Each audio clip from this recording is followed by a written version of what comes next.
All right. Welcome back to the channel. Today we're going to actually go into the Gospel of the Holy 12 to help us out with some of this stuff we're going to talk about. But first, I wanted to show you a little bit on this Wikipedia, on this internet, because this one's going to cover this Passover and the sacrifice. What they say, the Passover sacrifice, also known as the Paschal Lamb or the Passover Lamb, is the sacrifice that the Torah mandates the Israelites to ritually slaughter on the evening of Passover and eat on the first night of the holiday with bitter herbs and matzo. And it was first offered on the night of the Exodus from Egypt. And I wanted to tell you guys that Paschal is my grandfather's name on my mother's side. So this is not something that I just started reading this year or last year. I've been researching into this Passover because it is personal for me, and I wanted to know who I was, and my grandfather's name was Paschal, and so I may get sacrificed for bringing this information too. That's another thing I wanted to say, that this video and mostly all my videos, if you're just clicking on my channel for the first time and you've never heard of the Holy Megillah Nazarean Bible, there are things in here that are drastically different than what we have in the Torah.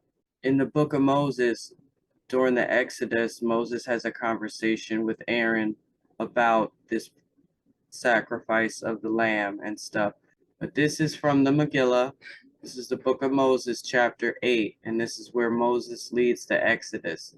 And like I said, this is an extremely different version than what we were told, okay? In this version, the plague came from the people eating diseased meat.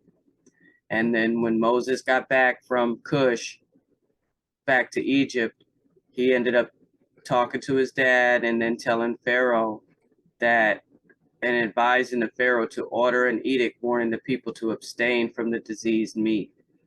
Pharaoh replied, "Because I make no distinction between Nasarean Jew and what you call Jacobite Jews, I had not noticed the absence of sickness among the Nasareans." So then Pharaoh ordered an investigation to see if what Moses told him was true. After Pharaoh had investigated, he called Moses to him and said, "It is as Amram observed, no Nasareans have the plague. Wherefore I have issued the edict that you advised. Truly, Moses, I am in your debt, for lo, it was your aunt who taught my daughter to abstain from flesh, and it was your father who solved the riddle of the plague, and it was you who told me of Amram's observations. Wherefore, if not for your family, my family likely would have been stricken by the plague, and so I am in your debt. Behold, you may ask anything of me." Moses replied, "I ask this, let my people go. Release all of the enslaved Jews, Nazarean and Jacobite alike." He says, "For this is not only my will, but the will of my father mother in heaven."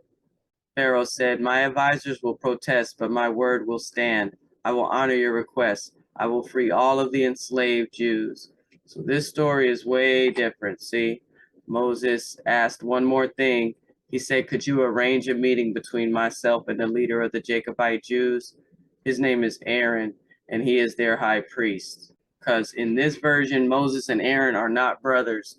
Moses is a Nasarean. Aaron is a Jacobite Jew. Okay. Behold, Aaron, the high priest of the Jacobite Jews, had lost many thousands of his people to the plague. Again and again he had ordered his people to perform animal sacrifice rituals to protect them from the plague. Again and again those rituals had failed to protect the people. Most recently he had commanded the Jacobite Jews to sacrifice an animal and smear the blood above their door to ward off the plague.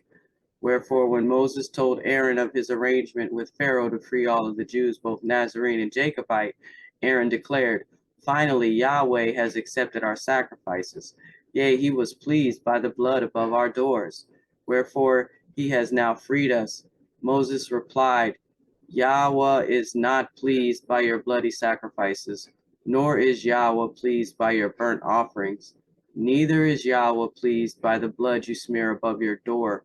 Your freedom now is by Nasarean intervention as an act of mercy, for lo, slavery is evil and none should be in bondage.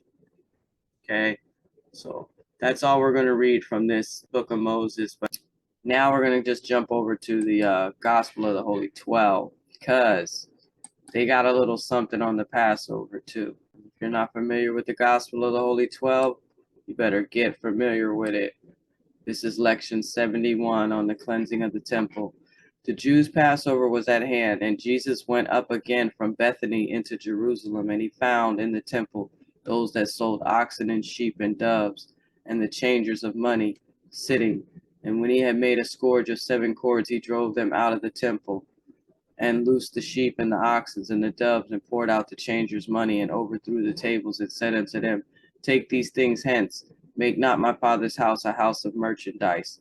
Is it not written, My house is a house of prayer for all nations? But ye have made it a den of thieves, and filled it with all manner of abominations. And he would not suffer that any man should carry any vessel of blood through the temple, or that any animal should be slain. I'm going to go down to, I think it's 75, the last Paschal Supper. I tell you, because I've been researching this for a long time. This is why I found this Gospel of the Holy 12, because my grandfather's name is in it.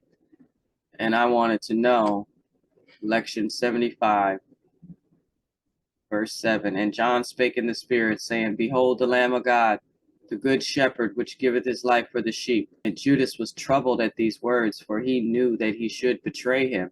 But again, Judas said, Master, is it not written in the law that a lamb must be slain for the Passover within the gates? And Jesus answered, If I am lifted up on the cross, then indeed shall the lamb be slain. Verily I say unto you, for this end have I come into the world, that I may put away all blood offerings, and the eating of flesh of the beast, and the birds that are slain by men. In the beginning God gave to all the fruits of the trees, and the seeds, and the herbs for food. But those who love themselves more than God or their fellows corrupted their ways, and brought disease into their bodies, and filled the earth with lust and violence. Not by shedding innocent blood, therefore, but by living a righteous life shall he find the peace of God. This part I'm going to share with you now is called the Mahezeketola. And this part of the Great Revelation is the revelation of all that has been.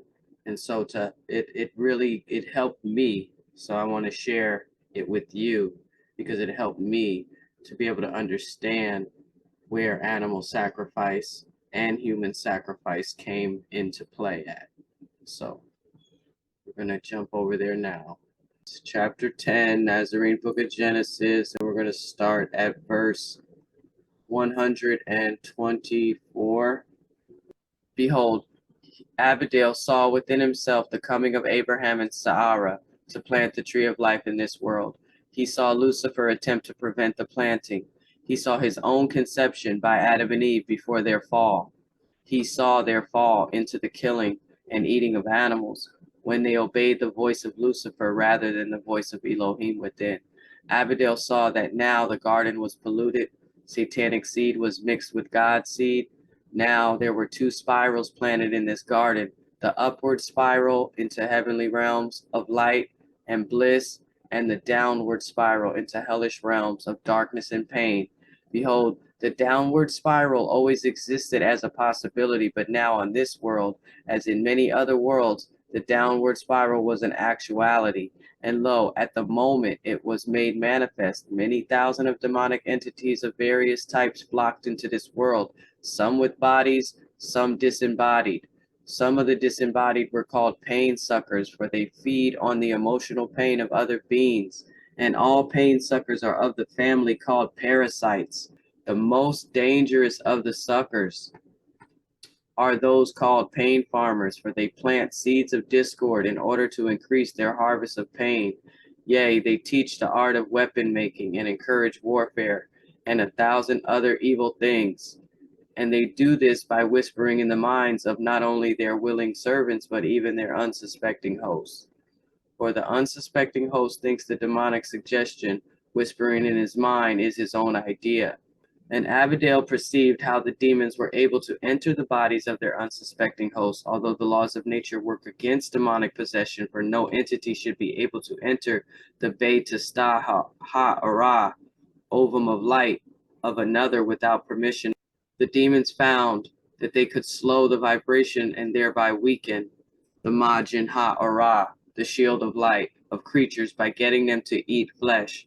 Yea, the demons found that they could pierce the light shield of creatures who fell from the fleshless diet to a diet of flesh, and once they entered the light ovum, behold, they could enter even the physical body of the unsuspecting host. And by entering the body of a host, the demons gain two things. One, they may now whisper in the mind of their host. Two, they may experience vicarious thrills through the sense organs of their host. This is verse 141. Abigail also perceived the remedy for this great evil, a return to the fleshless diet. For once a being rejects the flesh diet of the demons are forced to flee. Yea, the demons are forced to flee because according to Jah law, they cannot be within the light ovum of any creature who eats not the flesh of other creatures. Verse 144. The eggs or milk of other creatures may be eaten without fear of demonic possession. Yea, and the vegetables, grains, and fruits of nature, but not the flesh of another creature. And the pain farmers cultivated their soil before planting, and they add manure to their fields, and they water their crops. And Satan is the master of the pain farmers, and Lucifer is one of his many servants. So, all this time trying to make sense of how killing was supposed to be a remedy. In this Holy Megillah, it says killing is not a remedy. They flipped the script on us. Quoting from Joshua when he said, "You will know them by their fruits." So, okay, guys, keep your shield of light nice and tight.